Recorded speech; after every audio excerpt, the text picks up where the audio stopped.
Vamos a ver ahora qué es la presión en los líquidos. Acá en los líquidos hay que ver algunas cuestiones diferentes con lo que sería la presión en un sólido.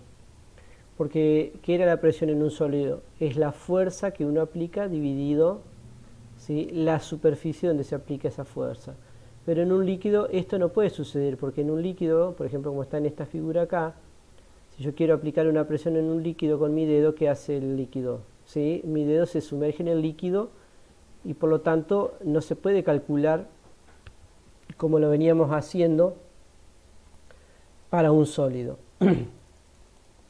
Entonces vamos a ver, vamos a modificar y vamos a suponer que tenemos, eh, para, para saber la acción de un líquido, vamos a suponer que tenemos un líquido encerrado en un recipiente y que a la vez hay un émbolo, como si fuera una jeringa o un pistón de un auto, de un motor de un auto, ¿sí?, donde al ejercer una presión sobre este émbolo, ¿sí?, el émbolo va a descender o ascender y justamente va a hacer que este líquido reciba esa fuerza, la fuerza que se le está ejerciendo al émbolo, o el líquido devuelva esa fuerza hacia el émbolo. Entonces, el concepto de presión, que es fuerza sobre superficie, ahora sí se puede aplicar porque yo puedo, como el líquido está confinado en este recipiente, ¿sí?, puedo decir que la presión que ejerza sobre ese émbolo se va a transmitir hacia el líquido. Entonces ahí sí puedo decir que cuando está el líquido confinado en un recipiente de este tipo, sí puedo aplicar que la presión es la fuerza que se ejerce sobre el émbolo dividido la superficie del émbolo, ¿sí? Acá está, como dice, la presión es, por lo visto, dice, el cociente entre la fuerza ejercida por el émbolo y la superficie de dicho émbolo. ¿Qué es la presión hidrostática? ¿Sí? Recordamos que la presión atmosférica era la fuerza que ejercía el aire sobre la superficie de la Tierra, ¿sí? Pero dice, todos los líquidos pesan.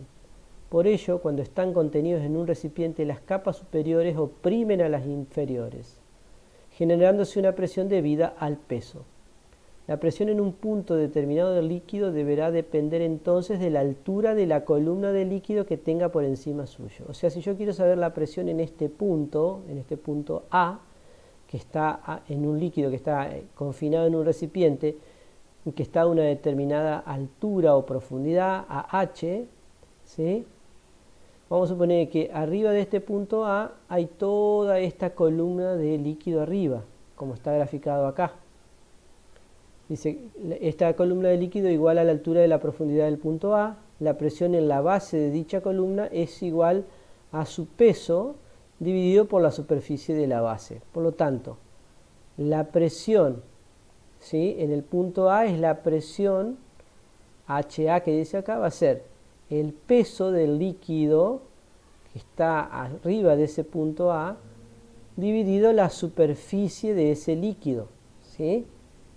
Recuerden que el peso, esto es peso específico del líquido, el peso específico era el peso dividido el volumen. Si yo despejo de esa ecuación el peso, me queda que el peso es el peso específico del líquido por el volumen.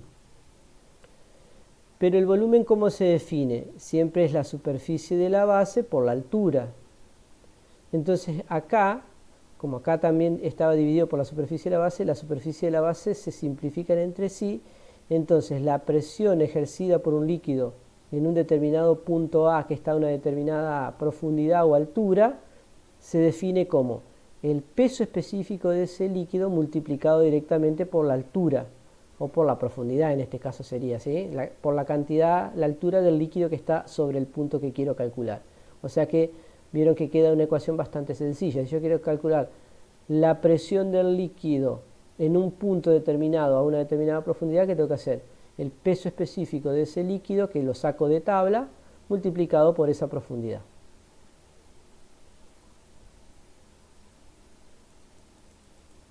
Acá dice, la presión hidrostática en el interior de una masa líquida a una profundidad HA es igual al peso específico del líquido multiplicado por dicha profundidad.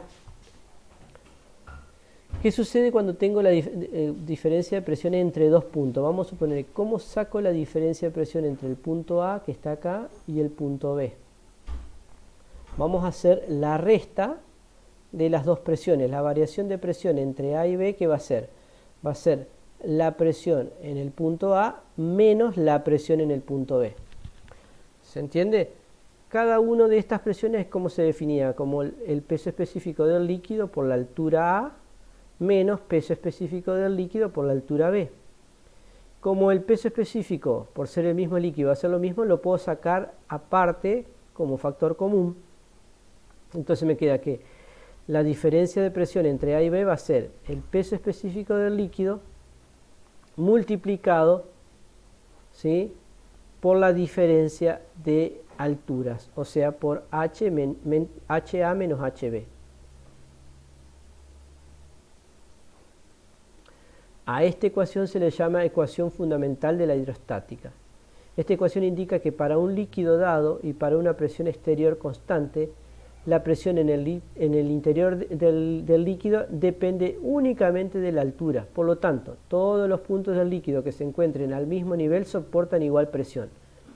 Ello implica que ni la forma de un recipiente ni la cantidad de líquido que contienen influyen en la presión que se ejerce sobre su fondo, tan solo la altura del líquido. ¿Qué quiere decir esto? Que todos los puntos que están a la misma presión, a la misma altura que A, tienen la misma presión. Todos los puntos del líquido que están a la misma altura de B van a tener la misma presión que B.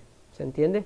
Ese sería el teorema fundamental de la hidrostática. No importa si este recipiente es redondo, si es cuadrado, si tengo 10 litros arriba o 10 metros arriba de líquido, 200. Por supuesto que va a cambiar la presión. Cuando más profundo está el punto, al tener más líquido en la parte superior, va a tener más presión. Pero cuando todos los puntos que están a la misma profundidad en un determinado líquido, van a estar siempre a la misma presión. Ese es el teorema fundamental de la hidrostática. Vamos a ver la presión manométrica y la presión absoluta. Dice, supongamos que tengo un tanque lleno de gas, como está acá, una garrafa, por ejemplo, y quiero saber qué presión hay dentro de la garrafa. Para averiguar esto, lo que se hace a veces es colocar un tubo de la siguiente manera. Se coloca un tubo, ¿sí?, es un tubo abierto que se llama manómetro, y un líquido de una densidad determinada. Por ejemplo, suele ser mercurio.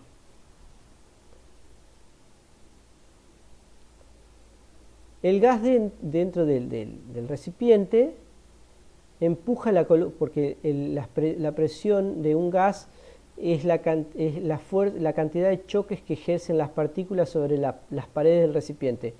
Cuando más moléculas de gas hay en el interior, mayor va a ser la cantidad de choques de esas moléculas sobre las paredes. Por lo tanto, en el interior va a haber mayor presión.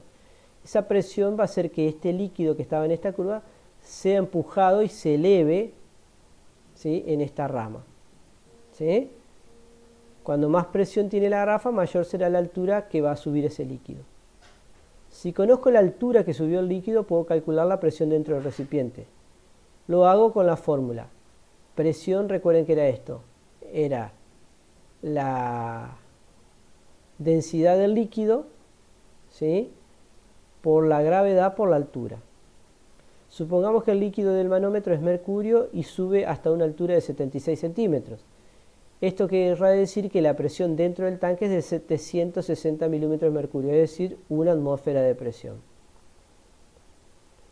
Pero esta presión que acabo de medir es una presión atmosférica por encima de la por encima de la presión atmosférica y se llama presión manométrica.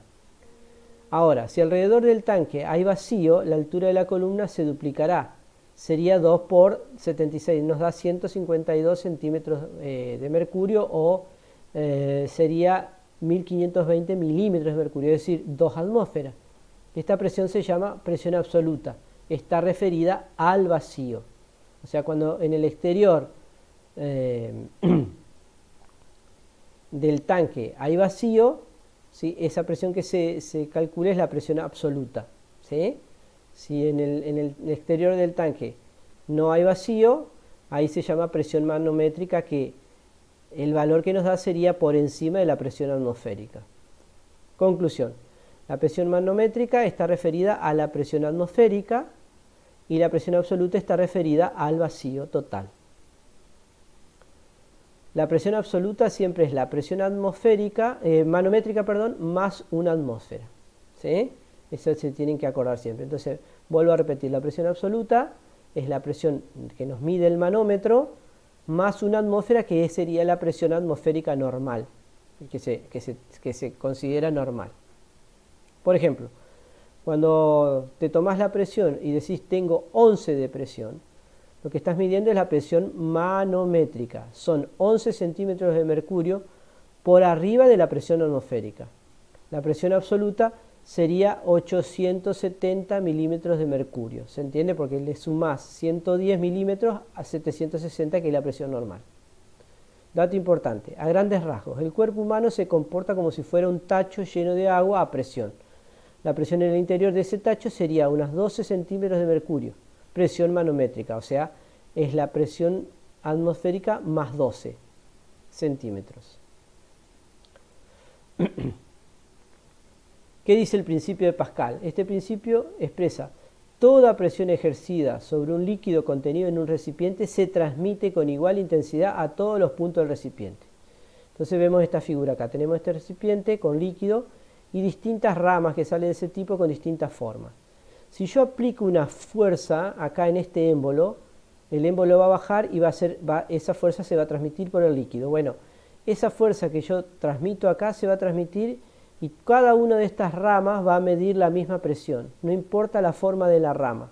¿Sí? Eso es lo que nos dice justamente el principio de Pascal. Vuelvo a repetir: toda presión ejercida sobre un líquido contenido en un recipiente se transmite con igual intensidad a todos los puntos de dicho recipiente. ¿Dónde se usa el principio de Pascal? En las prensas hidráulicas, por ejemplo. Ahí se suele usar este principio. Acá está al revés, esta flecha va al revés. Pero ¿qué significa? Si yo ejerzo una fuerza acá, en esta determinada superficie, le voy a hacer una presión, esa fuerza se va a transmitir en todo el líquido y va a hacer que este émbolo se mueva hacia arriba, ¿sí?